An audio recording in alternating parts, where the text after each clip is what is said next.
Muy buenas noches a todos los seguidores de Balicha. Esta vez tengo el placer de contar con el doctor Vidal Pino Zambrano. Vidal, muy buenas noches. Buenas noches, Pati, y gracias por la invitación.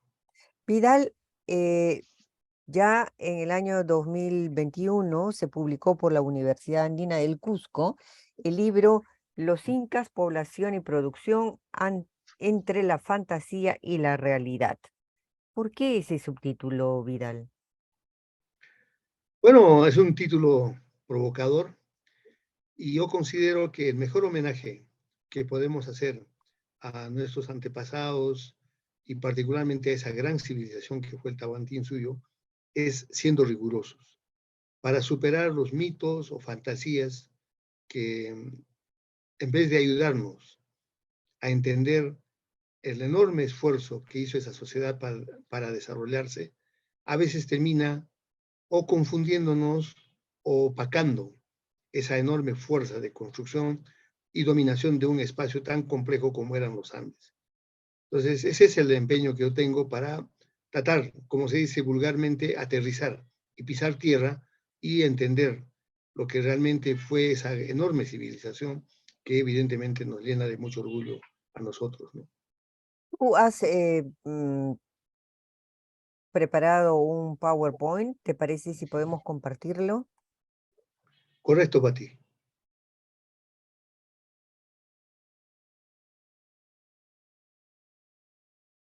Este es el título del libro para los que no nos han escuchado y le quieran encontrar en librerías, Los Incas, Población y Producción entre la fantasía y la realidad. ¿Qué significa este primer mapa, Vidal? Este es el primer mapa que tenemos del Perú antiguo, que fue elaborado por Pasoldán y publicado curiosamente en Francia en el año de 1860.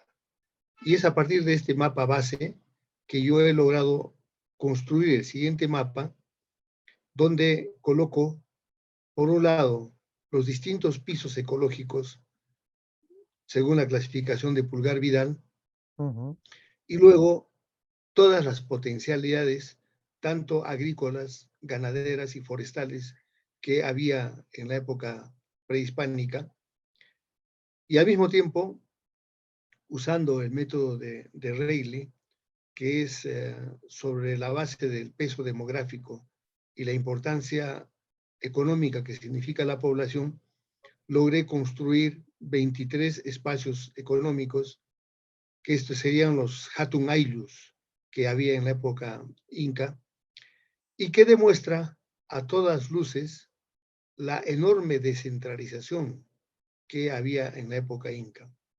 Si bien es cierto, los incas trataron de centralizar y construir un Estado fuerte, pero la base económica, y yo te diría incluso la base social, era fundamentalmente descentralizada. Y son estos 23 espacios económicos que se constituyen en los polos. El siguiente cuadro podríamos ver los polos de estructuración económica y social en la época prehispánica. Y lo interesante de este cuadro es en el gráfico, en la parte inferior, se puede ver la manera como estaban distribuidos los polos. Entonces hay una cadencia bastante armónica de la distribución de estos polos. O sea, no había, si bien es cierto, el polo Cosco, por ejemplo, era el más importante, sin embargo, la manera como estaba distribuida en el espacio es bastante cadencial. Eso significa que si bien es cierto, habían tres polos importantes, como es el Cosco, Jauja y Chincha, los demás polos estaban distribuidos de manera armónica, lo que es una prueba más del alto nivel y alto grado de descentralización que llevaron y que no había alguien que domine a los otros, o uno o dos polos que dominen al resto. Su distribución era bastante armónica en el espacio complejo que son los Andes.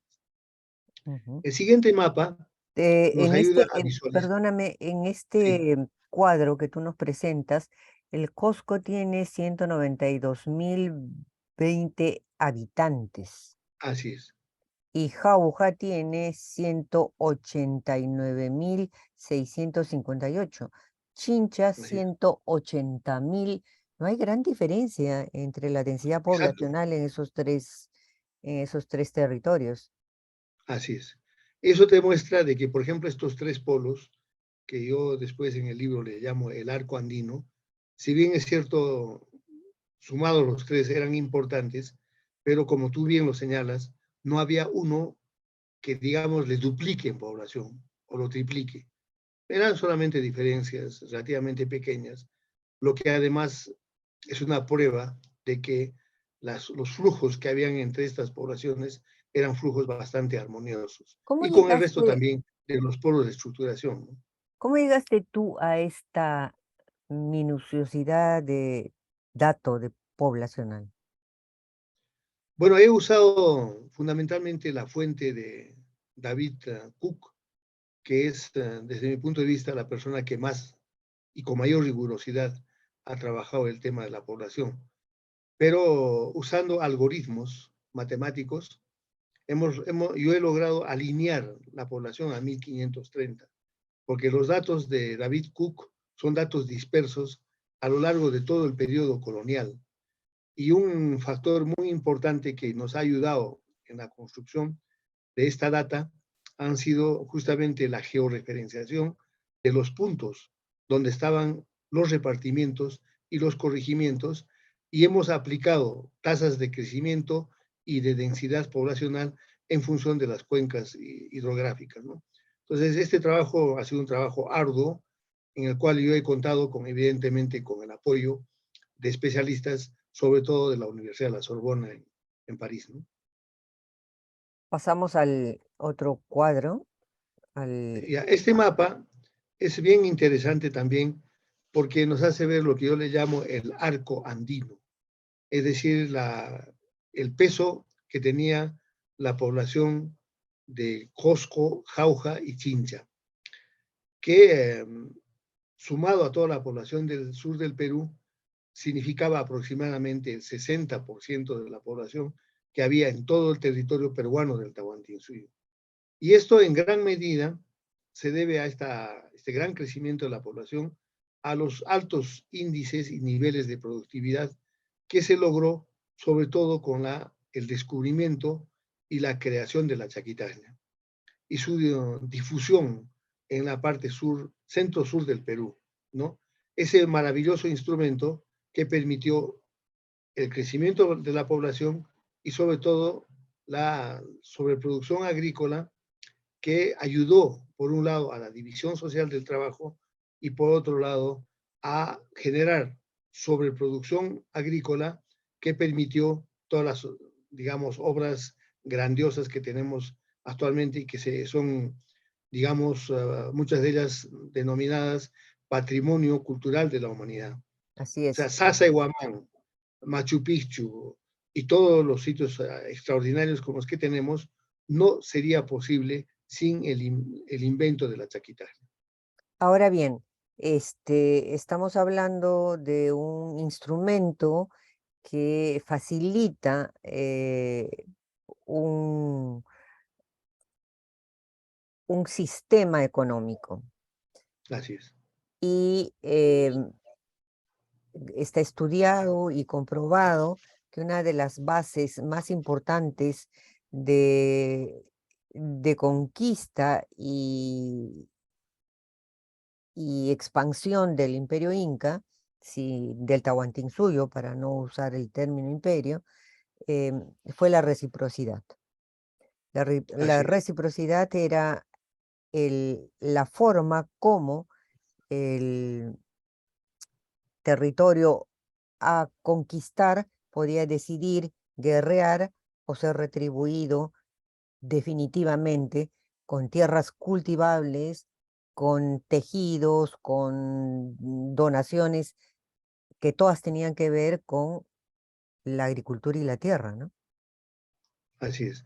Y yo creo que has tocado tú un punto muy importante, que es el tema de la reciprocidad. Y hay estudios de muchos investigadores que muestran que la reciprocidad, el transporte y los intercambios ¿no? Fueron también otro factor importante del desarrollo de la civilización del Tahuantinsuyo, Claro, ¿no? porque sin Porque al transporte haber y sin intercambio sobreproducción, no hay forma de haber reciprocidad. exacto, efectivamente, ¿no? Entonces, uno de los elementos centrales para conocer de mejor manera esa gran civilización es, por un lado, el tema de la descentralización económica, ¿no? La combinación de la diversidad de climas y territorios y espacios y, fundamentalmente, según la hipótesis que yo sostengo en el libro, es que la sociedad prehispánica eran sociedades altamente comerciales, eran sociedades de flujo, eran sociedades de intercambio, ¿no? Y donde evidentemente el rol de la ganadería no solamente era como fuente de proteínas o fuente de fibras o fuente de cueros para, digamos, la vestimenta, sino fundamentalmente como fuerza animal para el transporte, donde Es evidentemente la domesticación de la llama, que fue, digamos, el mamífero uh, doméstico más grande que había en América, desde Centroamérica hasta Sudamérica, fueron las grandes locomotoras que movieron e impulsaron el desarrollo y la formación de estos espacios económicos. Sin la llama y esas enormes caravanas de flujos que tú recordarás, Patti, han subsistido hasta hace muy poco. Tú habrás sí, visto, tú sí, sí, vivías sí, muy cerca de la Plaza de Armas, así habrás es. visto todavía cuando eras niña, evidentemente cuando éramos niños, todavía caravanas de llamas que traían productos para ser vendidos en la ciudad del Cusco. Así es. Entonces, esa es la secuencia, la secuela de lo que fue todo este enorme proceso de flujos y de intercambios, donde evidentemente también ese gran portento que fue el Capañán, el camino inca, fue uno de los elementos centrales para el desarrollo y el auge del Tahuantinsuyo. Tú aquí tienes este cuadro de la construcción geográfica de las zonas de producción, Así es. que es interesante. Este cuadro es bien importante porque justamente para no sobrevalorar la población, yo hice un cálculo de cuánto era la superficie agrícola y de pastos en la época prehispánica. Ujú. Entonces, llegué digamos, a determinar de que, por un lado, si nosotros tomamos la clasificación de Pulgar Vidal y las distintas zonas productivas económicas, ¿no? Hay aproximadamente más de 100 variables, 100 posibilidades de espacios económicos agrícolas y ganaderos. También sobre ello hay que recordar trabajos de investigadores, por ejemplo, como el de José María Caballero, que fue uno de los investigadores que más ha trabajado el tema de la diversidad. Evidentemente el trabajo de John Murra también, ¿no? Cuando él habla de todo el acceso a distintos pisos ecológicos. Esto es fundamental y necesario en los Andes, situación que no es similar en otras partes del planeta, ¿no? Y eso lleva a reforzar la hipótesis de las sociedades de flujos.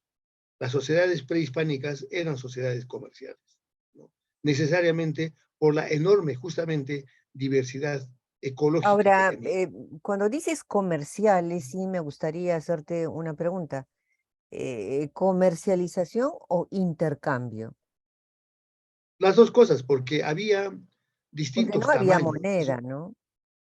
No, eso también es un tema que hay que trabajarlo, hay que investigarlo, porque evidentemente habían distintos tipos de flujos y de intercambios.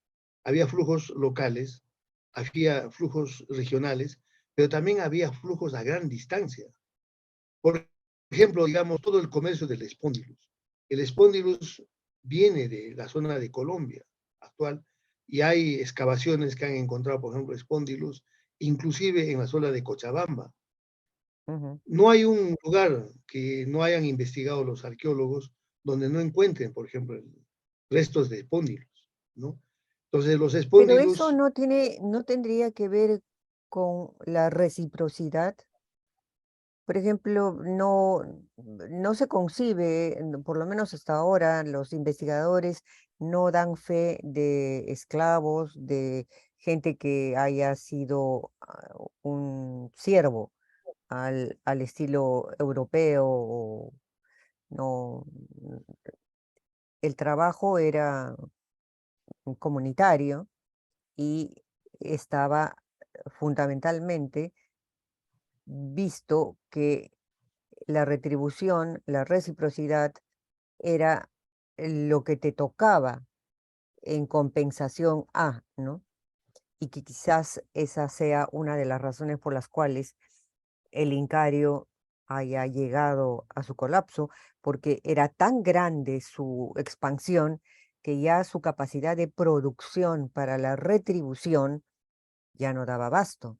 Entonces ahí el término comercialización no me queda muy claro. ¿Cómo es que comerciaban?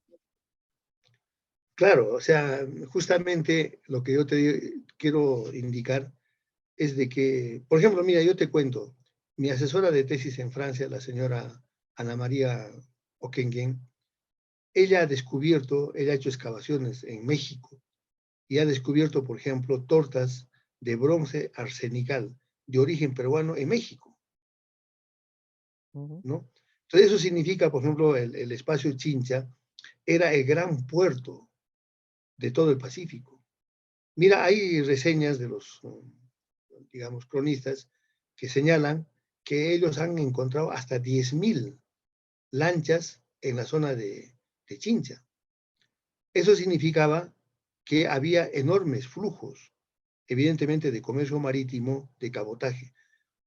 El primer cortocircuito que se produce entre la conquista y digamos, el Tahuantinsuyo se da en el mar.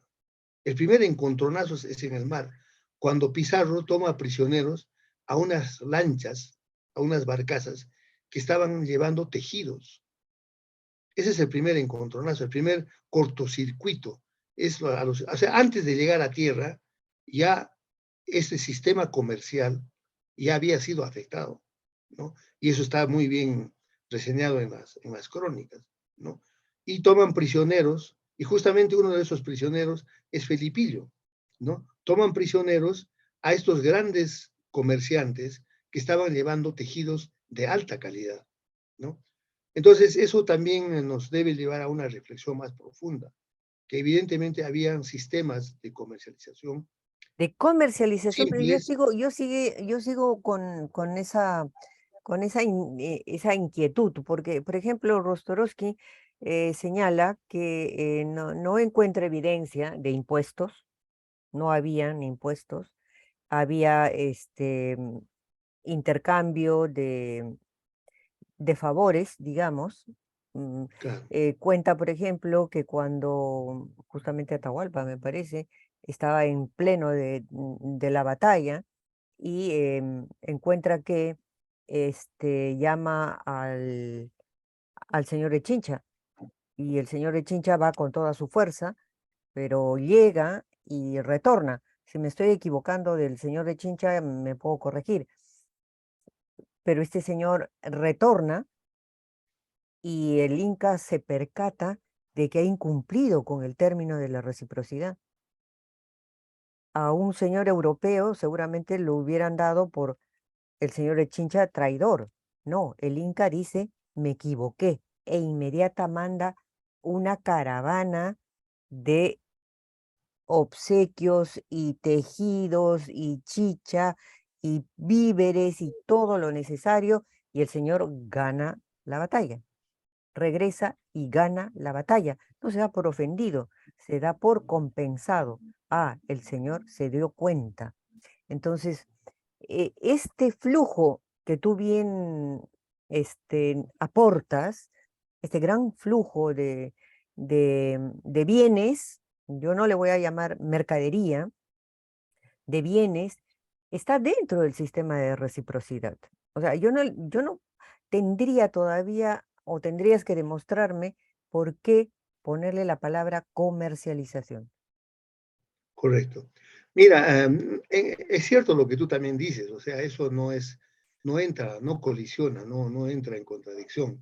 Lo que yo te estoy señalando es de que justamente dado los cálculos que yo he hecho, por ejemplo, mira, en la parte ganadera, según los cálculos que yo he logrado hacer, era aproximadamente 20 millones de camellos y mucho más en el sistema ahijadero. Ujú, ¿Cómo tú mueves 20 millones? ¿No? Entonces, ahí había división social del trabajo muy fuerte, ¿no? Porque no solamente se dedicaban, como te he dicho, a la ganadería, no solamente era para el consumo de carne, o también incluso fertilizantes, porque se lograba tener parte de la fertilización, eran las deyecciones de los camélidos, ¿no? Sino eran volúmenes muy grandes. Por ejemplo, ¿cómo tú logras procesar esos miles o cientos de miles de kilos de fibra de alpaca? Tiene que ser mediante la división social del trabajo. Habían ya obviamente, factorías especializadas, por habían gente supuesto. especializada en los textiles, Y ahí ¿no? las mujeres jugaron un rol Así es, preponderante, ya está documentado que eran ellas las que tenían todo eso a su cargo, ¿no? así es. Entonces, tú habrás visto también cuando has ido al campo, por ejemplo, los pastores están todo el tiempo hilando. Eso viene, es una tradición muy ancestral eso, ¿no? Entonces, había una gran industria textil. Como yo lo demuestro en mi libro, más o menos creo que está alrededor de 8 kilos de fibra de alpaca per cápita, ¿no? Entonces, gran parte de los obrajes españoles se han hecho sobre la base de las originales pequeñas empresas textiles que ya había en el Tahuantinsuyo. Ujú. Entonces, A eso mí me también tenemos que, sorprende que utilices la palabra empresa, industria, porque como que no calzara, ¿no? A ese tipo de economía. claro, es que dado los volúmenes, o sea, lo que te quiero decir es de que cuando tú hablas de volúmenes pequeños, Ujú, ¿no? Que evidentemente se daban, pero la propia expansión y la propia dinámica ujú, económica y social, porque estamos hablando de un enorme territorio, ¿no? Por ejemplo, mira, solamente el hecho de la chaquitania.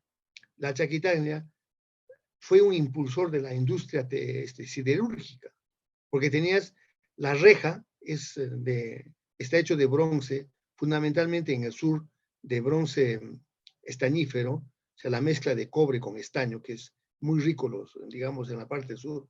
Eso significa especialización, ¿no? Mira nomás el mito de digamos, de la creación del incanato, del Tahuantinsuyo, cuando Manco Cápac y Mamá Oglio salen del lago Titicaca, según los cronistas dicen, tirando una barreta de oro. En realidad no era una barreta de oro, era la chaquitaxia, porque la reja del bronce arsenical que se producía en cantidades muy grandes, ¿no? Eran formas de especialización. Entonces, desde mi punto de vista, no era la barreta, sino era la chaquitaxia, ¿no? Entonces yo creo que tenemos que dar y ver que habían economías de escala y habían economías de volumen y habían economías de especialización. Mira, tú ujú. nomás cuando vas a Sacsayhuamán, ves lo portentoso de Sacsayhuamán. Eso solamente es posible con división social del trabajo. Ahí había ingenieros, había arquitectos, había constructores, pero altamente especializados. ¿Cómo mueves esas semejantes piedras? Dios mío, ¿no? De 200, 300 toneladas de peso. Tienes que tener especialistas, Sí, ¿no? claro. Entonces, esa especialización fue lo que al mismo tiempo fue construyendo cada vez más la división social del trabajo. Y en el arte, ¿no? Tú que has vivido en San Blas, por ejemplo, San Blas fue siempre, desde la época prehispánica, fue un centro artesanal, un centro de innovación y de creación. Mira, cientos de familias que venían al Cusco en peregrinación, todos los peregrinos quieren llevarse un recuerdo, quieren llevarse algo del lugar donde han peregrinado. Ujú. ¿Y dónde compraban los recuerdos para llevarse del Cusco? Los compraban en San Blas. Entonces, San Blas era ya era, digamos, un emporio de pequeños artesanos, productores altamente especializados, ¿no? Que daban, digamos, permitían ofrecer o vender a esos cientos o miles de peregrinos que venían a la ciudad del Cusco. ¿A qué época te estás refiriendo cuando me hablas de todo esto? Yo te estoy, es hasta incluso las vísperas de la conquista. Estamos hablando de 1520, 1525.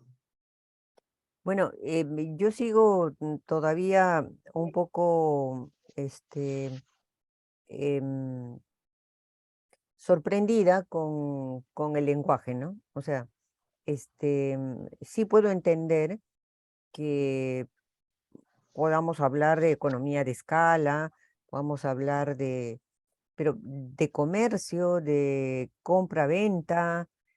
Creo que hasta ahora no he encontrado, salvo tu aporte, que en ese caso es totalmente interesante, que estás viendo esto desde el punto de vista de la economía actual. O sea, estás mostrándonos los datos del Incario con la visión de una economía de hoy día, ¿no? Claro, o sea, lo que te quiero decir es de que eran procesos, o sea, no, evidentemente tú tienes toda la razón. O sea, habían comercios, digamos, intercambios, uh, más con toque de reciprocidad en espacios pequeños, pero cuando tú estás hablando de volúmenes grandes, ¿no? Entonces, eso ya por ejemplo, mira, los quipus. La mayoría de la gente habla de los quipus que tenían la función de, bueno, de llevar la contabilidad. No, eran también formas de moneda para grandes transacciones. Eran formas, incluso yo te diría, y lo digo, lo adelanto en mi libro, eran formas notariales. Había una forma de notariado, porque cuando yo hablo, por ejemplo, de la construcción de las zonas agrícolas, ¿ya? Más o menos, para construir una hectárea, dado los instrumentos que había en la época, se necesita en promedio unos 15 años para construir una hectárea de riego, con andenes, con riegos, etcétera. Ese es el tiempo que necesita una persona para construir una hectárea, ¿ya? Entonces, si nosotros nos vamos en el tiempo hacia atrás, vemos que la esperanza de vida, por ejemplo, cuando llega Colón a América, la esperanza de vida en Europa era de 28 años, promedio. Entonces, probablemente en el Perú, algo por ahí, 28, 30, 32 años. Y si una persona empieza a los 15 años a trabajar y construir una hectárea, llega después prácticamente a los 30, 35 años con la hectárea terminada. Entonces, eso te lleva también a una posición que no es nada descabellada de hablar del tema de la propiedad. Porque alguien que pasa prácticamente toda su vida en construir una hectárea, no es para que lo pueda donar a otra persona, sino eso hace parte del patrimonio familiar y patrimonio del ayllu. Y la hipótesis que yo tengo es que, por ejemplo, gran parte del culto a los antepasados, a las momias, es justamente la retribución al pariente que se había esforzado, ¿no? Para construir una hectárea agrícola. Porque el hecho de que te deje en herencia, entre comillas, evidentemente, una hectárea de terreno, te estaba garantizando la continuidad de la familia y es una forma de garantizar la seguridad alimentaria, ¿no? Y Entonces, no eran tierras que pudieras negociar, ni vender, ni transferir. Además, se hacía cultivaba parte del patrimonio, digamos, de la familia, ¿no? claro, y Hacía parte del había, patrimonio familiar. por supuesto, cada, em, cada momia, cada huaca, no vamos a decirle cada auquia, tenía, tenía su territorio, tenía su tierra de ají, de coca, de papa, de maíz, y tenía quienes cultivaban esas, esas tierras, y además tenían que también dar para los depósitos y las colcas para el Estado, que era prácticamente el tributo, o si quieres exacto, llamarle en tus términos, el impuesto que todo el mundo exacto, tenía que pagar para que todo el mundo comiese y no le faltase nada a su ayllu ni a su territorio, ¿no? Y el correcto. Estado Y, compensaba todo eso. exacto. Y también, por ejemplo, la construcción del Capañán, de ese, digamos, portentoso camino, en gran parte la ampliación y el mantenimiento del Capañán necesitaba de recursos, ¿no? Para hacer los puentes, entonces las personas que lo usaban, estas grandes caravanas de comerciantes que usaban esto, pagaban impuestos en función del flujo económico, para justamente, era una especie de peaje que se pagaba porque si no, nunca se hubiese hecho el Capañán y nunca se hubiese podido mantener, ¿no? Pero, Entonces, y hay ¿cómo, estudios. cómo, dónde encuentras tú el dato de peaje, de cobro, de... No, hay estudios y demuestran de que, por ejemplo, los lugares de pago del peaje eran en los puentes, ¿no? En los puentes se pagaba un tributo por el uso de la vía, ¿no? Entonces, solamente así se podía mantener la vía, ¿no? Ujú. Porque si no, no había forma. Y como tú muy bien lo has señalado, el Capañán también fue la acumulación de los caminos antiguos, ¿no? No fue el Campagnano, no fue hecho únicamente por un inca, no, No, era no, la no. acumulación de caminos históricamente que se fueron articulando y se fueron ampliando en función del tamaño de los flujos. Entonces era Así. una sociedad muy dinámica. Y me parece que tú acá dices eh, formación lítica y pastoreo muy bajo. ¿A qué te estás refiriendo? ¿A la calidad del suelo y del uso de ese mismo suelo, Así es, em, y su rendimiento, exacto. supongo? Mira, Entonces, yo he hecho una clasificación bastante amplia mm, de lo que, una especie de recreación de los recursos productivos que había en la época. O sea, hay mm, un espacio donde digo yo formación lítica y postareo muy, muy bajo. Es ujú, aquellos lugares donde hay demasiadas piedras, ujú, ¿no? Y evidentemente la carga animal es muy pequeña, ¿no? Pero sumado a los lugares donde habían buenos pastos y buena calidad de pastos, todo ello ha hecho pues que más o menos la, si tú hablaras del PBI agrícola, agropecuario en la época inca, lo más importante era el PBI ganadero, más que el agrícola, por el claro. volumen de Y, y, animales que y había. porque además los tejidos eran el oro de los incas, ¿no? Con Exacto, eso, hacían todo su sistema de reciprocidad con la chicha y exacto, los tejidos. exacto. Y los Y, tejidos, eso por ejemplo es una cosa maravillosa, ¿no? O sea, todo el desarrollo tecnológico que hubo en torno a los tejidos, bueno, siendo la cúspide, digamos, los paracas, ¿no? Con esos cultivos, esos tejidos que son realmente superlativos, extraordinarios, ¿no? y los guaris Pero también, eso, ¿no? así es, ¿no? Y bueno, y tú conoces muy bien toda la técnica que se ha desarrollado a lo largo de todos los Andes, ¿no? Con el mismo Cusco, con los tejidos maravillosos. Y eso es gracias a alta especialización, ¿no? Habían personas que estaban muy especializadas en el tema de los Sí, tejidos. por Y el ejemplo, uso también de tintes naturales, claro, etcétera, ¿no? y esto era una sociedad en que hombre y mujer tenían territorios y eran dueños de territorios. Las collas eran poderosas y tenían grandes territorios mm, propios, y las mujeres Así eran es, las que estaban especializadas en la confección de la chicha, y el Cosco era pues uno de los lugares donde realmente se producía la cantidad más importante de material para la reciprocidad. Por tanto, yo me Claro, imagino que llegarían de todos los lugares del Tahuantinsuyo material para proveer a los yaguasis para que las mujeres pudieran tener tejidos de alta calidad, ¿no? Para, claro. para Y, esto. y tú has tocado, Pati, un punto muy importante, por ejemplo, el tema de la chicha, ¿no? Entonces, por ejemplo, todo el Valle Sagrado, tú conoces muy bien esos andenes preciosos, hermosos que se han hecho ahí.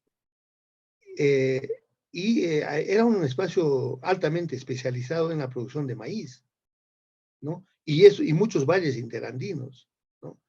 ¿Por qué? Sí. Porque el maíz era, si bien es cierto, en términos de volumen, no era muy importante, pero cumplió una función fundamental en la elaboración de la chicha, ¿no? Que era un factor de intercambio y era un factor de reciprocidad. Y Entonces, no ritual está también. reñida la reciprocidad con el intercambio y el comercio. Al contrario, se complementan. Pero ¿dónde entra el comercio? Eso es lo que quiero entender. ¿Cómo es que se comercia en el Tahuantinsuyo? ¿Con quién comercias? Por ejemplo, vamos a poner el caso del Valle Sagrado que tú conoces bastante bien, el maíz. Tú necesitas proteína, entonces tienes que comercializar con los de las partes altas.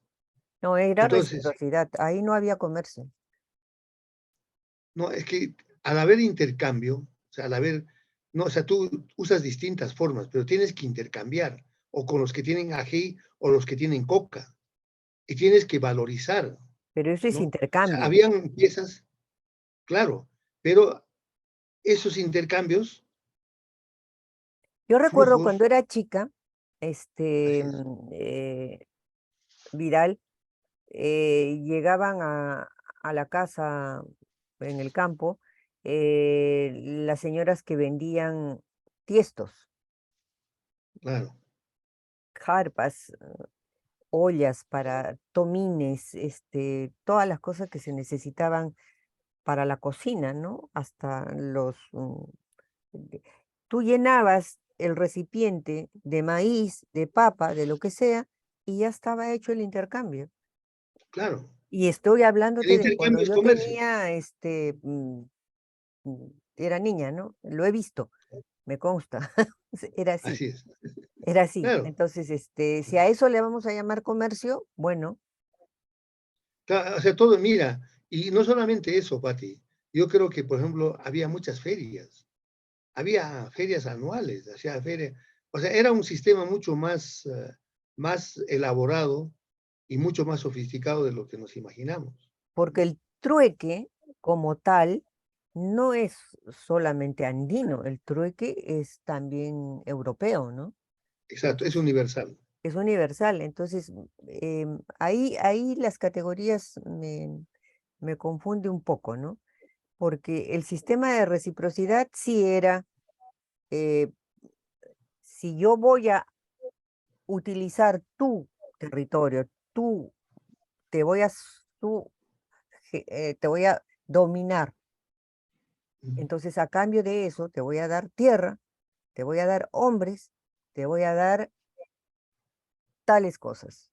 Pero tú, al Estado, para que no le falte comida a tu gente ni a la gente, tienes que dar tales y tales y tales cosas. Entonces era un sistema que les funcionó y no habían muchas guerras porque los curacas preferían no guerrear y transar con la reciprocidad. correcto. Mira, eh, hay, esta es la palabra de Montesquieu que dice que donde opera el comercio, las, las culturas son más dulces. Y tú acabas de decir una gran verdad. O sea, las sociedades andinas son sociedades bastante pacíficas, no son sociedades violentas. ¿Y Así qué es. es lo que hace pacífico a las sociedades? ¿Por qué las culturas? son pacíficas porque prima el comercio. Las sociedades violentas, ¿Por las qué no le sociedades llamamos el agresivas, intercambio para no por eso utilizar es, la palabra intercambio es comercio? comercio. O sea, el hecho de que es comercio. O sea, tú tienes A, yo tengo B. No, no tengamos, o sea, no, tú tienes y intercambiamos. Y en ese intercambio los dos ganamos. Pero Porque tú no te hay quedas una con una parte función, de B, yo no te pago, yo intercambio. pero por eso, o sea, no, pero cuando tú hablas de cantidades grandes, cuando yo traigo, no sé, pues 100, 200 llamas llenas de charqui al Valle Sagrado para intercambiar con maíz, yo no estoy pesando, o sea, tengo que cambiar volúmenes inmensos. O Sí, sea, pero y digo, ahí, ¿no? O sea, eh, un- una tonelada de plumas de no sé qué ave para sus... mm, va a ser igual de valioso que una tonelada de charqui. O sea, en el fondo son cantidades, sino es el valor de lo que tienen esas, esos productos que, que están en juego de ir y venir de sociedades que se valoran, se estiman y necesitan de tales o cuales, este, incluso para adornarse, incluso para comer o para dormir cómodamente, ¿no? Se dice, por ejemplo, que en Chincha, cuando llegaron los españoles, los cronistas describían como gente ociosa, que no salían a pescar todos juntos, cuando ellos tenían la idea de las cuotas. No podían ir al mar pero todos. justamente esos son estereotipos. O sea, lo que te quiero decir es de que eh, yo insisto, y no, tampoco me voy a quedar acá digamos, toda la investigación, sino de que habían volúmenes y habían formas, o sea, que no era pues que yo te doy medio kilito de maíz por medio kilito de carne. Habían grandes caravanas. Mira, yo he visto cuando hace 20, 30 años en el Valle del Colca, caravanas gigantescas de llamas trayendo el yuyu, por ejemplo, de la costa, ¿no? Entonces, ¿cómo haces tú? Yo cuando llego a un lugar con, no sé, pues, como tú mismo dices, con volúmenes grandes, ¿no? Entonces, yo tengo que buscar mecanismos inclusive mecanismos contables, para poder manejar estos flujos enormes. Ya te he dicho que hay un cronista que señala que habían 10.000 lanchas en Chincha, Sí, yo estoy de acuerdo con todo esto, pero ¿no? en lo que no estoy de Entonces acuerdo eran es en volúmenes el grandes de comercio, tejido, entonces, en llamarle así es. comercio. En eso sí no estoy de acuerdo. Estoy de acuerdo con No, que bueno, eran, llámale eran, flujos, ya está. sí, eso sí me parece, Ya, porque correcto, entonces no, no, yo tampoco no me voy a entrampar en la palabra comercio, no. sí, Lo que te pero quiero que decir es no que hacían eran comercio. sociedades de flujos y de intercambios. Sí, en El eso sí flujo de estoy. intercambio es comercio, a distinta escala, ¿no? Entonces, bueno, si eso, no, yo no me voy a, porque no es, lo que interesa es conocer cómo estas sociedades, para sobrevivir y engrandecerse, tenían que intercambiar, Eso. o sea, forzosamente. Y el intercambio no es intercambio de kilito con kilito. Habían intercambios de volúmenes muy grandes. ¿Sabes por qué insisto yo en este tema, Vidal? Porque he escuchado que tu libro ha abierto una, una corriente a que los incas eran, pues, eh, económicamente impositivos, tenían tributación, y que eran, pues, prácticamente em, una comunidad que se basaba en la empresa. Y eso a mí no me parece que sea No, es cierto. todo lo contrario, es todo lo contrario. O sea, lo que yo os indico, mira, el hecho de que haber llegado a calcular los 23 espacios económicos, es eso. Contrariamente a lo que están, o sea, o no lo han leído bien.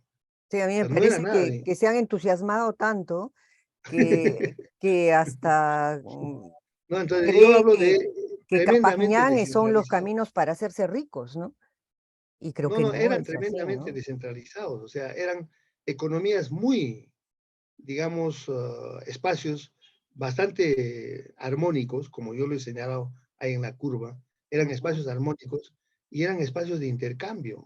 Al contrario, ¿no? Exactamente contrario a lo que, o no, como te digo, no lo han leído bien o no lo han Sí, interpretado sí, yo bien, creo que no lo han interpretado bien ¿no? y por eso me sorprendió. Porque el hecho de que yo demuestre de que habían 23, o sea, yo te diría, Cusco era dominante, ya dominaba y tenía pues el 60-70% de la, digamos, de la economía. Entonces tú puedes decir, ay, bueno, O sea, había yo una central. no creo que tu libro, lo he leído, sostenga que el Incario era un, un sistema de empresarios, ¿no? No creo, no No, o creo sea, que lo sea único eso. que yo estoy diciendo era de que era muy descentralizado y dada la situación, digamos, de diversidad ecológica y ambiental, era una sociedad ya, olvidémonos de la palabra comercial, era una sociedad de flujos y de intercambios. Ya está. Si eso queda, Igualitaria, yo me quedo, y yo creo que la igualitaria, aporte sobre está, todo igualitaria, ¿no? ¿no? Por eso te digo, era muy bastante equilibrado por la manera como están distribuidas la economía. Sobre todo su capacidad que yo noto en tu libro, el valor de tu libro, es cómo eran capaces de reconocer el valor de sus insumos productivos. Así Por es, ejemplo, dices, en las zonas altas, los árboles no eran fuertes para la construcción de tijerales. Sin embargo, eran fuertes para la construcción de herramientas. exacto.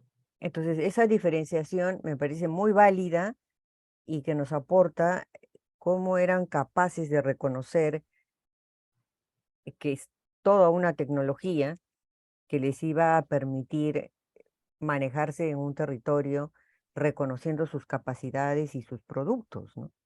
Eso Exacto. me parece realmente muy importante porque tiene que ver con la producción y tiene que ver con su Claro, población, ¿no? claro. Y eran bastante innovadores, ¿no? O sea, tú ves, por ejemplo, toda la parte de la artesanía, ¿no? El manejo de los tejidos, como tú bien lo has señalado, las formas, los Mm, diseños, ujú. ¿no? Te hacía ver que eran sociedades bastante libres, ¿no? Porque tú solamente puedes hacer creación de obras inimaginables en un ambiente de libertad, ¿no? Eran bastante pacíficos y había bastante libertad, ¿no? Incluido, yo te puedo decir, digamos, los huacos eróticos, ¿no? El erotismo también tú lo desarrollas cuando hay espacios de libertad. El erotismo no se desarrolla en sociedades donde la gente está oprimida, ni hablar. Y sobre todo la capacidad de entender el espacio en que estaban viviendo. Claro, O sea, Machu Picchu sería impensable sin arquitectos o exacto, especializados, como dices tú, en valorar a los apus, a sus montañas, al agua, a sus ritos y construir todo eso que le rinde homenaje, pero además le es útil. exacto. Era armonioso, pues, definitivamente, ¿no? Entonces, no está reñido, ¿no? No está reñido el culto a los apus, a, a los dioses protectores, etcétera. Eso no está reñido, ¿no? Y lograron desarrollar también una religión bastante compleja. Y también yo te voy a decir, la propia religión estaba descentralizada. Sí, Si bien es claro. cierto, había, digamos, la adoración al sol, pero habían dioses regionales, ¿no? O sea, habían deidades locales y regionales, ¿no? Entonces, eso es también una prueba cultural del enorme grado de descentralización al que habían llegado. Lo que me parece también interesante es cómo los andenes, dices, ¿no? Los más costosos andenes de prestigio, que implicaban mucho esfuerzo en su construcción por su elegancia y su tratamiento muy fino de las piedras. Los andenes de alto prestigio eran altamente simbólicos y privilegiados para la producción del maíz. Es decir, Exacto, no había una construcción hecha porque sí, también claro, tenía que ver con algo que tiene que ver con un elemento que les era fundamental para su nutrición y para la reciprocidad, para la expansión del imperio, ¿no? Era su forma de crecer y y, y de mantenerse en el poder. O sea, el maíz no solamente era consumo, alimento, sino también era obsequio, regalo claro, y conquista. claro. Tenía una función ritual también, o sea, eso Exacto, no hay ninguna duda, ¿no? Porque eran sociedades que combinaban de manera armónica todo lo que podían, todo lo que le podían sacar utilidad. Y eso es lo impactante, digamos, ¿no? Por ejemplo, mira, en este cuadro que tú estás mostrando, yo ujú, calculo la superficie por adulto y más o menos se llega a 1.8 hectáreas, ¿no? Eso te hace ver que también la cantidad, la superficie agrícola en los Andes es pequeña, por ¿no? supuesto, Y a esa cantidad pequeña ellos le sacaban el jugo, así ¿no? es. ¿No? Entonces, ¿por qué? Porque no tienes tú no, acá no vas a tener pues grandes campos como los que tú encuentras en Europa, en Estados Unidos o en las O en pampas la pampa argentinas. argentina. Exacto, ¿no? Acá son pequeños espacios en los cuales ellos daban digamos, el mayor uso y para obtener la mayor productividad, donde evidentemente, mira, yo por ejemplo he calculado que anualmente se trabajaba 334.000 hectáreas, más o menos, ¿no? En todo digamos, lo que era el Perú tahuantinsuiano, digamos. ¿No? Pero si tú a estas hectáreas tú le incorporas el sistema Chaquitania, prácticamente triplicas, ¿no? O sea, triplicas tu superficie, porque triplicas la productividad. Es decir, que si tú tienes una productividad baja en 334.000 hectáreas, pero si estas hectáreas tú las duplicas o triplicas en su productividad, estás hablando de 1.000.000 de hectáreas. Así es. Y eso lo ha permitido únicamente la Chaquitania. Sin la Chaquitania, olvídate, no hubiese habido el Tahuantinsuyo y no hubiese habido nuestro, digamos, querido Tahuantinsuyo. proceso incaico, ¿no? Ujú. O sea, no hubiéramos llegado al apogeo. Exacto. Y la población, la densidad de la población hubiese sido siempre baja, ¿no? Y no hubiese habido división social del trabajo. Ahora bien, Y no hubiese habido Sacsayhuamán. claro, porque necesitabas grandes cantidades de mano de obra para poder, Exacto, como toda entidad pre antigua, ¿no? Necesitabas de mano de obra porque la tecnología aún era incipiente. exacto. eh, y en sociedades como la nuestra, que no conocíamos la rueda, aún más, ¿no? Claro. Y no Sin había embargo, atracción animal, ¿no? no había tracción animal, por tanto, eh, la Chaquitaclia, para ti, ¿cuál es el proceso? ¿Cómo es que viene a...?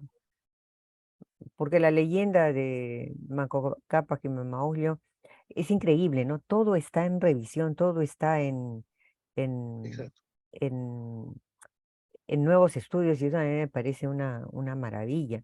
Los mismos quipus ahora ya no solamente conocíamos como instrumento de contabilidad, no, ahora nos dicen que cuentan historias también, ¿no?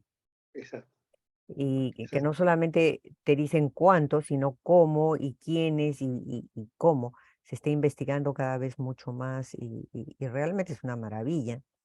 Entonces, tú nos traes ahora al primer plano a la chaquitaglia, cosa que me parece muy bien porque es un instrumento eh, mm, tecnológico que hace las veces pues de un automóvil, de un, no sé, de una sierra, de algo que te va a permitir hacer, o una computadora que te va a permitir hacer lo que hacías antes en menos tiempo y con mejor exacto, eficacia, ¿no es cierto? exacto. ¿Cuál es en qué momento la pones en acción de la historia? Yo creo que la chaquitaglia, esa es una hipótesis, evidentemente no tengo la información, pero yo creo que es ya casi al final de momentos antes de la llegada de los españoles. O sea, no Mm, fue una herramienta que se descubrió mucho más, o sea, fue una herramienta, yo diría, casi en las postrimerías de la conquista, ¿no? Y mm, que estaba en expansión. Todavía no, por ejemplo, la parte norte, hasta ahora, ¿no? En el norte se usa muy poca chaquitaglia, porque no se había expandido la chaquitaglia, ¿no?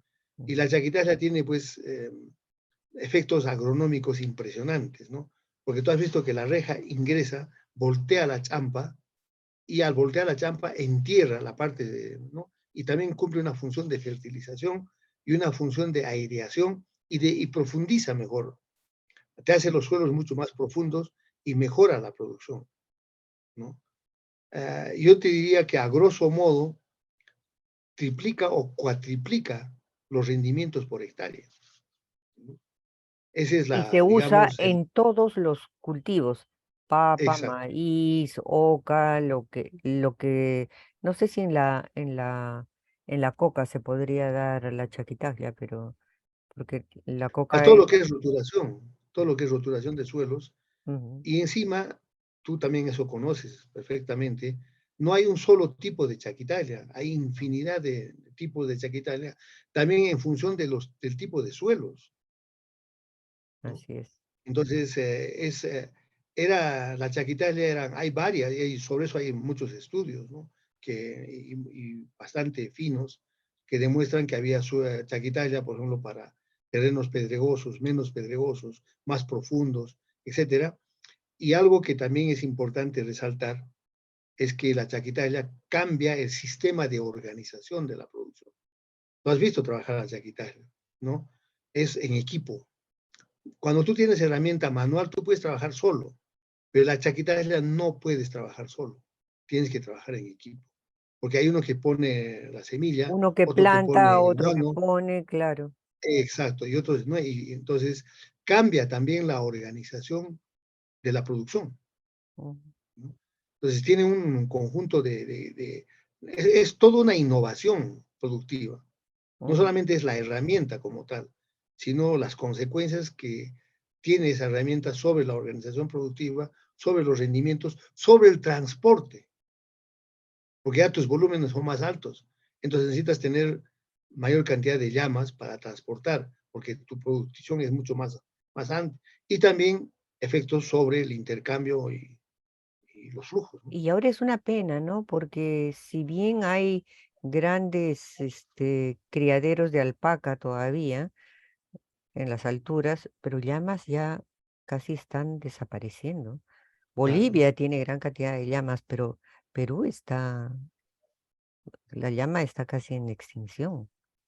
claro, Vicuñas y alpacas sí, porque las estamos utilizando para la textilería, pero ya no hay exacto, transporte mm, que transportar en llamas. O sea, ¿quién cría llamas? exacto, Qué pena, claro. esta es una conversación que nos permite llamar la atención en eso y que se preocupen de nuestros auquénidos y me han dicho también, Vidal, que la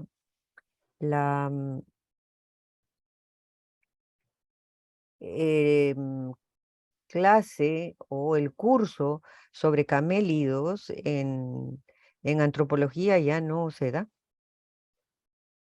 y eso es una pena. Claro. Ojalá que me equivoque y me hayan dado mal el dato en la UNSAC. Ojalá que Yo nuestro creo que gobierno. tenemos que hacer los mayores esfuerzos para guardar no solamente digamos, el valor genético de los animales, sino también la función de los pastores, Exacto. ¿no? Porque el hecho de que ya no tengamos o cada vez haya menos pastores, por ejemplo, la última evaluación que yo hice en la parte alta de Arequipa hace poco menos de un año, he visto con mucha pena que, por ejemplo, las áreas, los sectores, yo estaba en Paratía, por ejemplo, donde el doctor Flores hizo su tesis, no sobre los pastores de Paratía, y he visto con mucha pena que, por ejemplo, la población es muy adulta, ya no hay niños, ya no hay Ni jóvenes, jóvenes. así es. Entonces, este es un tema que no debería haber incentivos para lo que es digamos, la mantención y la producción de, ahí el Ministerio de Agricultura, los gobiernos regionales, deberían ser mucho más activos para preservar y cuidar esa, Oye, digamos, he, ese enorme he visto potencial que son los llamas en camellos. Irán. Exacto. Increíble. Se las Claro. están llevando a Nueva Zelanda, a un montón de sitios y aquí nos estamos quedando sin ellas. Es impresionante. A ver, entonces este cuadro ya lo hemos revisado Sí.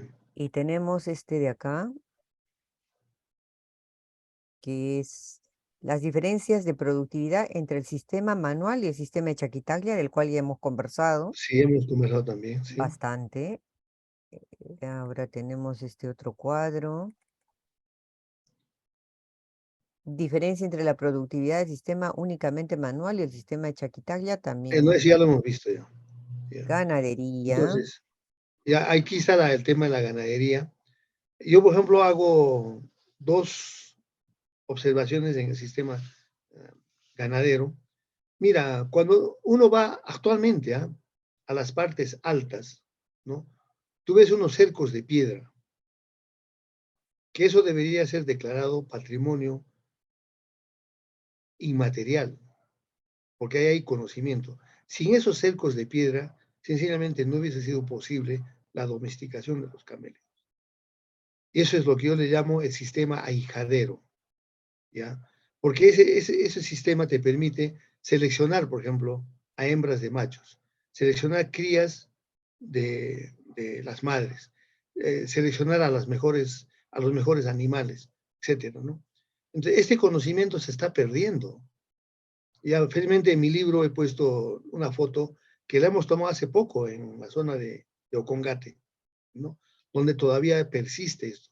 Pero en las partes altas, por ejemplo, de Ayacucho, de eh, este, Apurímac, etcétera, ya el sistema de ahijaderos se está perdiendo, ¿no? Ahí el Ministerio de Cultura debería hacer todo un trabajo para revalorar este sistema que ha permitido, como yo lo muestro en el cuadro, de que eh, el cálculo, por ejemplo, que yo he hecho, eh, había más de 50 millones de hectáreas de pastos, de los Imagínate. cuales el 40% eran de pastos medios y el restante 60% de pastoreo bajo, ¿no? Entonces, eso te hace ver, digamos, la enorme potencialidad que había en la época para el cultivo perdón, para la crianza de los camellos. Y en el siguiente cuadro, vamos a ver si lo puedes poner el siguiente cuadro, por favor. Estaba buscando este cuadro que tienes de las alpacas y sus colores, que me parece fantástico. Sí, ¿no? A ver, de Entonces, alpaca. mira, en el sistema, si el sistema, no, está bien, no, no, esos son los ahijaderos que te digo, ¿no? Ujú. En el sistema extensivo, más o menos el consumo per cápita por habitante era de 32 kilos. Y si el sistema hubiese sido de ahijadero, todo con ahijadero, prácticamente duplicaba. Es decir, podía dar un consumo de hasta 56 kilos de carne per cápita. Este es uno de los consumos más altos del mundo de proteínas, ¿no? En Europa no llegaban a este consumo en esa época, ¿no? A pesar de tener, entre comillas, mejores tierras para el pastoreo. Pero aquí la cantidad de carne que se producía era enorme.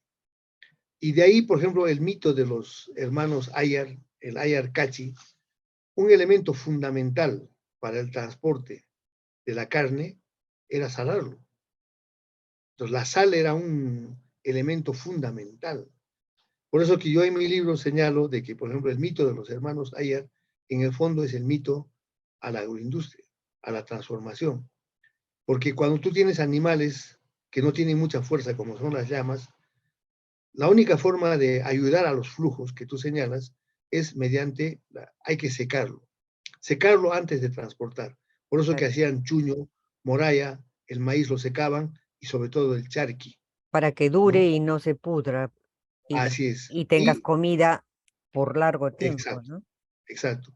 Y Que bajaba también el peso. son técnicas universales, ¿no? No son propias, Ah, sino claro. sí, son técnicas Pero universales. aquí se asentaba porque tú tenías que secar antes que transportar para bajar el peso y facilitar los flujos, ¿no? Por eso, por Claro, ejemplo, el cochayuyo, claro. el yuyo, la huevera que traían también de la costa, primero lo secaban antes de transportar, ¿no? ¿Para qué? Para bajar el volumen.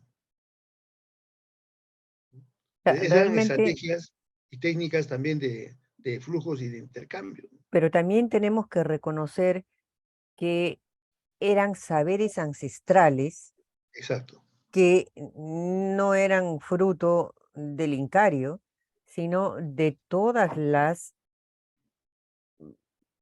digamos, Culturas previas. culturas previas y sometidas por el Incario, vía Ok, la reciprocidad, porque era un intercambio, en todo sentido era un intercambio, tanto de saberes como de tu, tu vida, ¿no?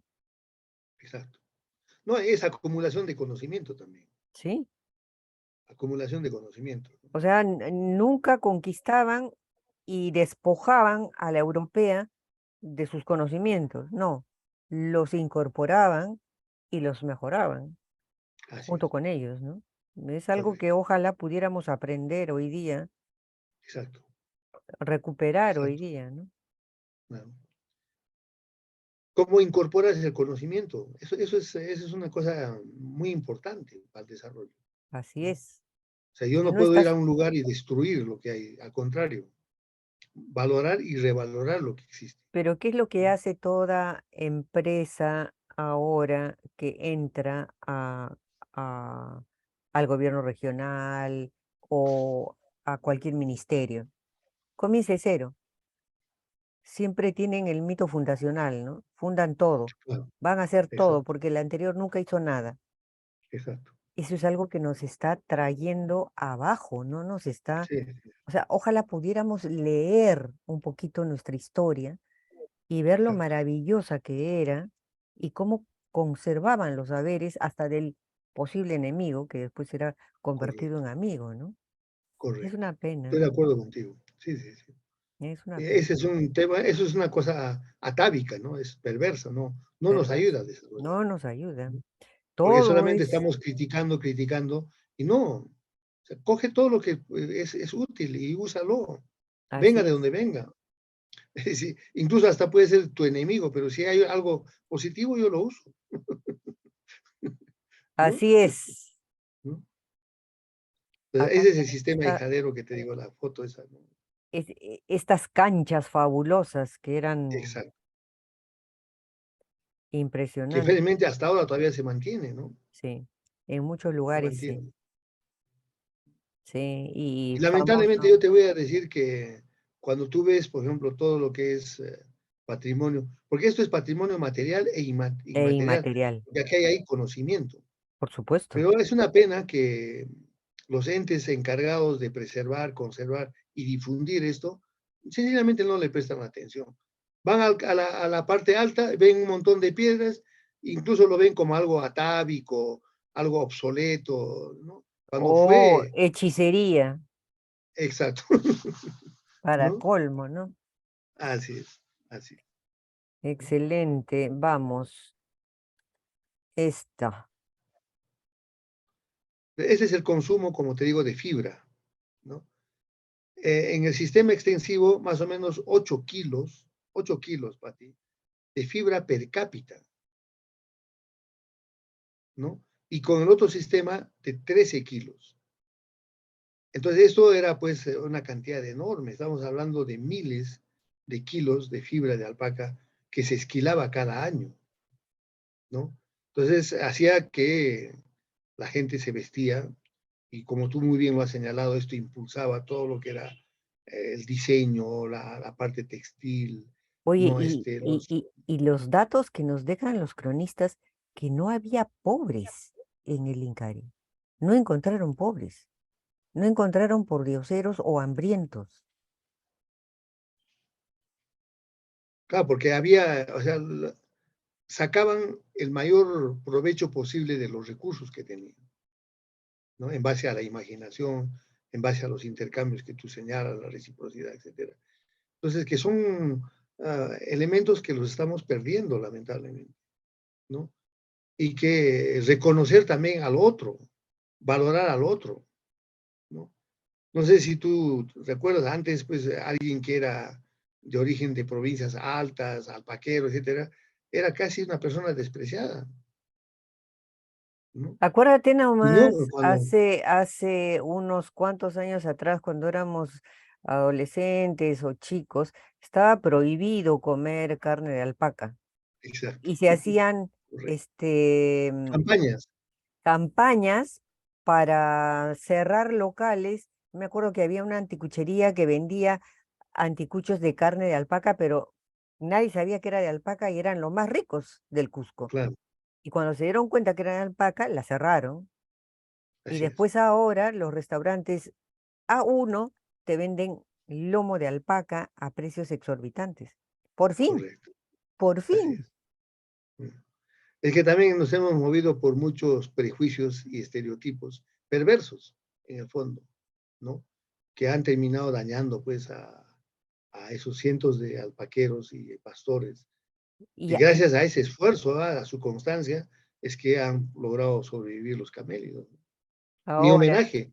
Por eso este libro también en parte es un homenaje al sí, esfuerzo de esos pastores. y vale decirlo, ¿no? Porque gracias a ellos el turismo está vigente, puede ofrecer fibra, puede ofrecer carne, puede ofrecer diversidad de cosas, pero pocos se acuerdan de los alpaqueros que están en las alturas y que están sufriendo cosas que dan mucha pena.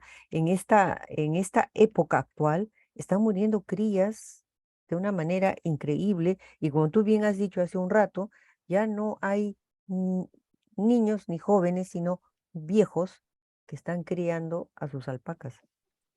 Claro. Y eso hay Claro, eso va a que, significar, así es, tiene que haber políticas que realmente serias, serias y de largo plazo, porque tú sabes que las alpacas no puedes hacer pues, políticas de meses, tienes que hacer no, políticas de largo plazo, en todo necesitas que es lo largo que plazo. menos está faltando hoy en día, ¿no? Así Estamos es. muy metidos en el día a día y no estamos pensando en cosas de que sí pensaban nuestros antepasados, ¿no? Estamos metidos en cualquier tontería menos en lo que debemos estar, Exacto, dirán. Es una pena, pero exacto. es verdad. Es una gran verdad lo que tú dices. Sí. Ahora veamos, a ver, entramos a la sociedad y los flujos del sistema comercial. A ver, Así esto. es, claro. Otra vez Entonces, tú, esto es lo que te digo. Mira, yo cuando puse la capa del Capañán sobre la capa de los recursos, te juro, Pati, casi se me salen las lágrimas. me imagino. Cuando vi la perfección casi matemática entre lo que es el Capañán y las zonas económicas. Perfecto, ¿no? Y bueno, en los libros que están, en los mapas que están en mi libro, Ahí tú puedes ver a mayor detalle, porque son los 23 espacios económicos, cómo el Capañán fue realmente pensado, diseñado para ayudar a estos intercambios. O sea, no fue una cosa casual, fue una cosa bien pensada y bien estructurada, ¿no? Abajo, por ejemplo, si tú pasas este mapa, ¿no? Siguen, ahí, por favor, ¿no? Un poquito más, bájalo. Y ahí, ¿no? El cuadro. ¿Ahí? No, el cuadro, un poco más arriba. Un Ok. poquito, ya, ahí. Ahí nomás, por favor. Mira, yo he hecho un cálculo de cuánta población estaba sobre el Capagnán. O sea, que el Capagnán pasaba literalmente por la puerta de su casa. 33% de la población. 28% a una distancia de 3 kilómetros del Capagnán. Si tú sumas estos dos, dan aproximadamente el 60% de la población estaba de 0 a 3 kilómetros del Capagnán. ¿Ya? Luego, a 5 kilómetros, el 7%, a 5 y más kilómetros, el 9%, que hace que el 76% de la población vivía a menos de 10 kilómetros del Capagnán. Este dato, por ejemplo, no lo tiene ni siquiera los estudios que ha hecho el propio Ministerio de Cultura. Eso es para demostrar la en gran concepción que había detrás del Capañán para atender al grueso de la población. Eso se llama el índice de eficiencia vial. O sea, el Capañán fue altamente, digamos, el índice de articulación espacial y territorial era sumamente alto. Y solamente el 24% de la población vivía a una distancia superior a 10 kilómetros. Tú sabes que caminando, más o menos una familia puede hacer hasta 10 kilómetros en un día. Sí. Digamos, Con buen una físico. persona acostumbrada a caminar, ¿no? Con buen Eso quiere físico. decir que, no, claro, con un buen físico, ¿no? Pero 10 kilómetros se puede hacer, ¿no? No estamos hablando de una distancia imposible, ¿no? Eso quiere decir que buena parte, casi la totalidad de la población estaba bien atendida mediante el Capaña. Y finalmente, el dibujito que está a continuación, este es una La balanza. báscula. Es una balanza de alta precisión, ¿no? Y tú sabes que esto probablemente era para medir pesos pequeños, de gran valor, oro, plata, espóndilos, ¿no? Te hace ver de que cuando hay una balanza es porque hay comercio. Si no hay balanza, no puede haber comercio, no puede haber flujos, ¿no? No quiero contradecir lo que tú señalas como lo que tú No, interpretas tampoco como... lo tomes como Sí, contradicción. Es tu punto de vista, es tu... así es. Yo Entonces, simplemente yo creo que señalo el hecho lo que he leído y claro, de que tengamos esta balanza de alta, de alta tecnología, o de alta medición, medía probablemente gramos, era una balanza muy... Entonces, es una muestra de que había, digamos, refuerza la idea de flujos, ¿no? Eso es yo lo creo que que... refuerza la idea de flujos y de equidad, Exacto. este, viral, Y porque, de justicia, ¿no? y de justicia, porque yo no creo que hubiera comercio en el sentido de que yo te vendo, tú me pagas. No había moneda, no había comercio monetarizado. Que no se entienda que de los del Tahuantinsuyo eran emprendedores, empresarios que iban con sus recua de llamas, así como los beduinos vendiendo especies. Esa no era eso no existía en el Imperio Inca, ¿no? Perdón, en el Tahuantinsuyo. Había un Claro. intercambio, eso sí.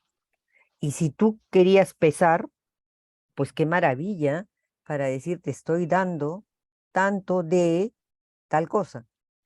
Eso nos da una vez más como el, la capacidad de equidad y de invención y de tecnología manejaron una civilización que fue denostada hasta sus más últimos y mínimos conocimientos.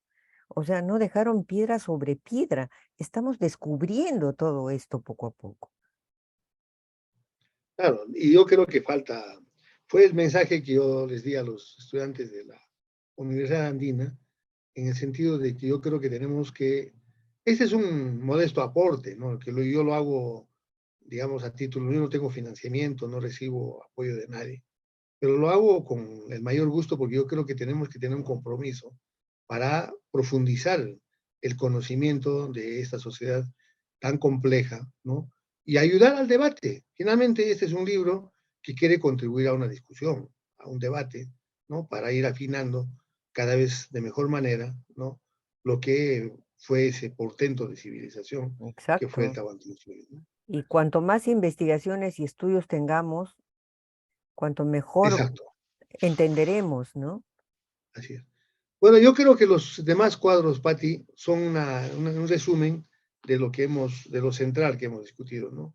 Un tema, el primer tema, la complejidad del ecosistema, ¿no? Luego, la distribución de la población, estos espacios de estructuración territorial. Sigamos bajando, ese sería el segundo punto. El tercero es sobre la productividad ganadera y la productividad Importantísimo. agrícola. Luego está estos flujos comerciantes. Incluso he puesto fotos de comienzos del siglo XIX que nos recuerda, digamos, lo que era estas pequeñas ferias Sí, que se con daban. sus Mira, ahí tú llamas tienes, ahí, sí, por ejemplo, sí, sí, llamas sí. ¿no? que Como tú traían, dices, ¿no? tanto tú De como niños yo hemos visto cómo cómo bajaba la traían. gente a comerciar sus productos. Exacto, exacto, ¿no? Luego está bueno, hay el, el, estos son los flujos comerciales. Esta es la ruta del Spondylus, que también ha sido estudiada, y la gran importancia del puerto de Chincha, ¿no? Que ya hemos mencionado, ¿no? Luego está el, eh, el siguiente cuadro. Este es, como te decía yo, Chincha era el gran puerto, pues, de todo el puerto más grande del Pacífico. El arco andino y la población en el sur del Perú, los mitos, la gran división del trabajo, y finalmente el punto 10, si lo vuelves un poquito al anterior, ya, lo que hemos hablado, lo de cuna de civilización, un poco más abajo, un poco más, por favor. Ya ahí, la penúltima, ya, la penúltima, por favor. Esa Ya es no la hay última, la más. penúltima. Antes que esa, ¿Ves? ya, ya. Eso es, ¿no? No, el otro. Ok. Ese ya. Ahí no déjalo. ¿No? Enorme desarrollo. Yo pongo resalto el enorme desarrollo de la metalurgia, sobre todo el bronce estañífero en el norte, y en el sur el bronce, no, perdón, en el sur el bronce estañífero y en el norte el bronce arsenical, ¿no? Y ahí yo retomo el tema del mito de Manco Cápac y Mamá Eugenia. Para mí no era una barreta de oro, era la chaquita, ¿no? Ujú. Y la reja de bronce, así como también el mito de los hermanos Ayer, que es un homenaje a la agroindustria. Y finalmente, la gran división social del trabajo que hicieron que el Tahuantinsuyo fuese cuna de civilización. Eso es el mensaje que yo quisiera que quede, Que que quede. cale hondamente, ¿no? Es que sin tener contactos prácticamente con otras culturas, otras civilizaciones, nuestros antepasados fueron capaces de crear una cultura autóctona, ¿no? Y que es considerada hoy en día como cuna de civilización. Bien. Bien, Ese es un poco lo que quería compartir contigo, Patti.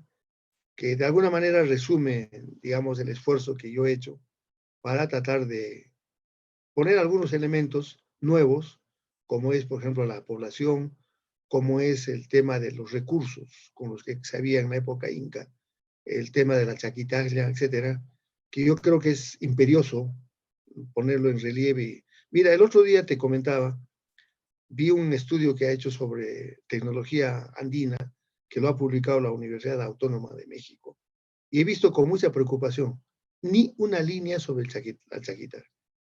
Eso no puede ser. Yo creo que tenemos que volver a reestudiar las cosas y poner ese fabuloso instrumento que es la síntesis de la civilización, que fue la Chaquitania, que es gracias a este instrumento y a sus creadores y a la innovación social en la parte productiva que hemos logrado las grandezas que ahora son admiradas por el mundo entero. Bien, Vidal, creo que como tú lo dijiste, no hay mejor manera de rendirle culto al Cusco en este su mes jubilar, sino estudiándolo.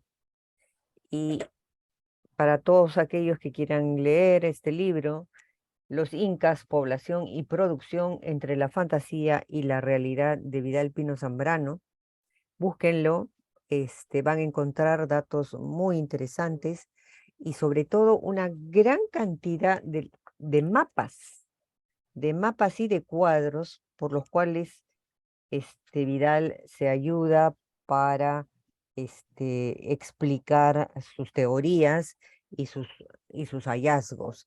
Y yo creo que el aporte de tu libro, Vidal, realmente es darnos la magnitud poblacional que fue capaz de manejar todo un territorio y sacarle el mejor partido para que todo el mundo tuviera equidad, comida, vestido, y no había ni pobres ni ricos tampoco, ¿no? Era realmente trabajo arduo, pero trabajo para todos, comida para todos. Y no lo hicieron los extraterrestres, no lo hicieron este, mm, adivinos o magia, lo hizo una civilización con mucha creatividad y con mucho dominio de sus recursos y de su medio ambiente. Gracias. Te felicito por el aporte, por contribuir al debate y esperemos pues que sigas investigando y tengamos un nuevo libro próximamente. Sí, ahora en mi próximo libro estoy trabajando de 1540 a 1820, todo el periodo colonial, igual con la misma, ¿no? El tema de la población, los recursos, los cambios que se han dado ahí a nivel también tecnológico, y bien interesante, ¿no? Las nuevas formas de organización espacial y territorial. Vamos a esperar con verdadero interés ese libro Vidal, porque este ya nos ha dejado muchas inquietudes y mucho más para conversar. Muchas gracias por tu presencia en Balicha y felicitaciones por tu trabajo. Muchas gracias. Muchas gracias.